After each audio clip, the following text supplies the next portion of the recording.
No me llega bien el sonido. ¿Qué me dijeron lo último? ¿Qué sucede cuando comienza el proceso de producción? Tenemos que contar con los factores para obtener los productos, siempre en busca de variar la utilidad, tener mayor utilidad. Eso sería resumido, pero nos está faltando algo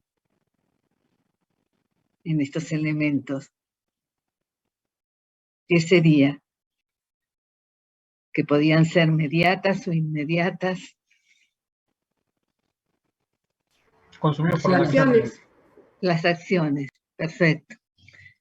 Las acciones son las que van a transformar los factores, van a consumir esos factores de producción con el fin de obtener el objetivo final o los productos. Hoy lo que vamos a ver, esos factores de producción, cómo los podemos clasificar de diferentes maneras.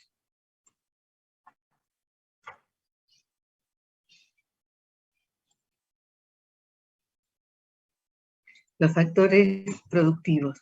Si bien el concepto de factor está habitualmente asociado a los bienes o servicios que una organización adquiere en un mercado, en realidad dicho concepto es abarcativo de todo bien o servicio consumido en una acción del proceso con independencia de su vínculo con un mercado determinado.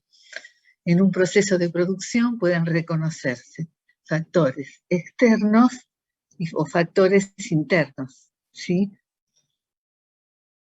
Los factores externos, bienes y servicios adquiridos en los mercados respectivos. Eso lo habíamos visto en la clase anterior también y en teoría lo dieron. Bien.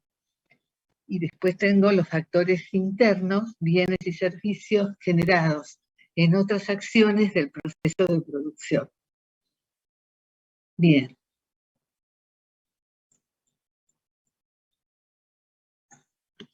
Este es al solo hecho de ser un recordatorio de lo que vieron en teoría, que lo vieron más desarrollado.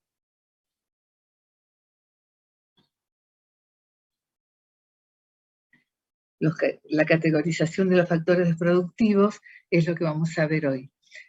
Los podemos clasificar por su naturaleza, bienes intermedios consumibles con su primer uso, servicios intermedios consumibles con su primer uso.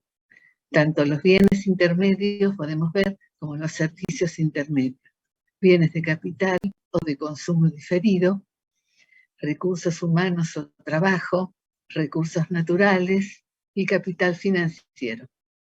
¿Sí? Esto con respecto a la categorización de los factores productivos.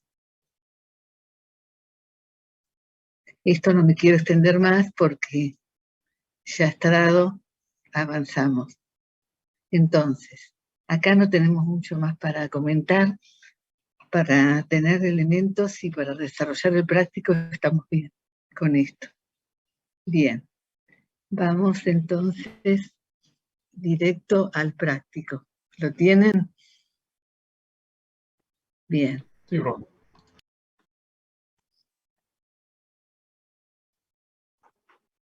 Arrancamos el práctico entonces. Sí. Martín, ¿dónde estás? Acá, volví, perdón. Volví. Tuve que reiniciar el módem porque se me quedó sin internet, volvió y se me quedó sin internet otra vez. Ahora se normalizó, por suerte. Bien.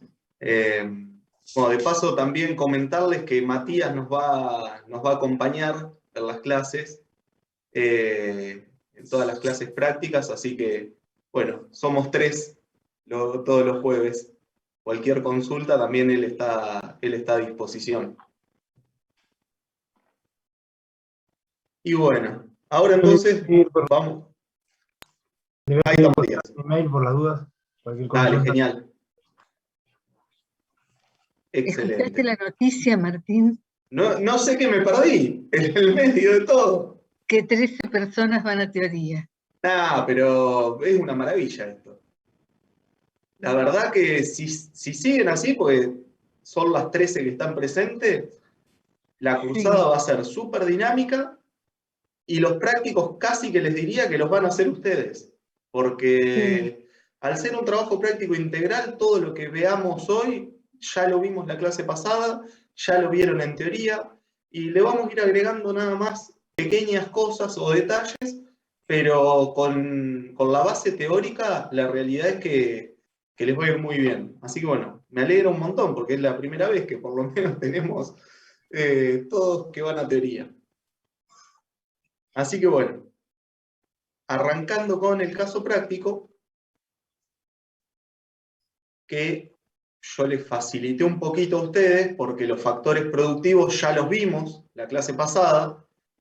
Si se acuerdan, bueno, acá no tenemos, se los dejé todo en blanco, pero si ustedes se acuerdan, nosotros en la clase pasada lo único que hicimos, además del mapeo y de ver más o menos cuál era el proceso productivo de la empresa, es ver cuáles eran los factores productivos, cuáles eran las acciones mediatas e inmediatas, y cuáles eran los objetivos productivos. Que en el caso del caserito llegamos a la conclusión que el objetivo productivo era, por un lado el pan y por el otro lado las medias lunas. Lo que tienen que tener presente, por lo menos hasta ahora, es que un proceso productivo justamente se compone de factores productivos, de acciones que consumen esos factores y que me van a generar productos intermedios a los cuales se les va a aplicar nuevas acciones y me va a generar productos finales. Viendo esto, nosotros, ya Belkis se los dejó servido en las filminas, si le prestaron atención, y obviamente también fueron a la teoría de Rubén, así que lo tienen que tener súper claro. Nosotros lo que vamos a hacer es clasificar estos factores productivos de acuerdo a su función, naturaleza, variabilidad y direccionalidad. A ver, ustedes me irán ayudando y casi que yo lo único que voy a ir haciendo es descubrir cuál es la función de cada factor, la naturaleza y la variabilidad. A mí sí lo que me interesa remarcar, que es lo que dijo Belkis, es lo siguiente. Cuando hablemos de, por ejemplo, la naturaleza de los factores productivos, tengamos presente que hay factores productivos que se agotan en su primer uso y factores productivos que no se agotan en su primer uso, sino que son de consumo diferido, por así decirlo. Y esto tiene una lógica. Ustedes piensen que, vamos a suponer, un bien intermedio, como les voy a dar una ayuda, es la harina. Un bien intermedio como la harina va a agotar su potencialidad productiva en el primer uso. Es decir, yo lo agrego al proceso productivo y no lo puedo agregar a otro proceso productivo. Ya lo agoto ahí. En cambio, por ejemplo, cuando hablemos de algún bien de capital, nosotros vamos a ver que los bienes de capital son de consumo diferido, es decir, agotan la potencialidad productiva en función del tiempo. Por ejemplo, no sé si se acuerdan, lo vimos la clase pasada, es el caso de las amortizaciones. Y una ayuda más que les voy a dar para la resolución del práctico es cuando tengamos que definir a un factor de acuerdo a su variabilidad o direccionalidad. Y ahí lo que tenemos que tener en cuenta es sobre qué vamos a analizar la variabilidad o sobre qué vamos a analizar la direccionalidad. Es decir, nosotros en este caso nos vamos a abocar al producto final. Entonces tendremos que ver si es fijo o variable tomando en consideración el producto final, que sería el pan y las medias lunas, y si es directo o indirecto tomando en consideración el producto final. Y a medida que vayamos avanzando nos vamos a dar cuenta del por qué. Porque, por ejemplo, un factor puede ser directo con respecto al producto final e indirecto con respecto a otra cosa, y de la misma manera puede ser indirecto con respecto al producto final, pero directo con respecto a un centro particular. Bueno, dicho esto, ustedes me dirán, la harina, ¿qué les parece? ¿Qué función cumple la harina?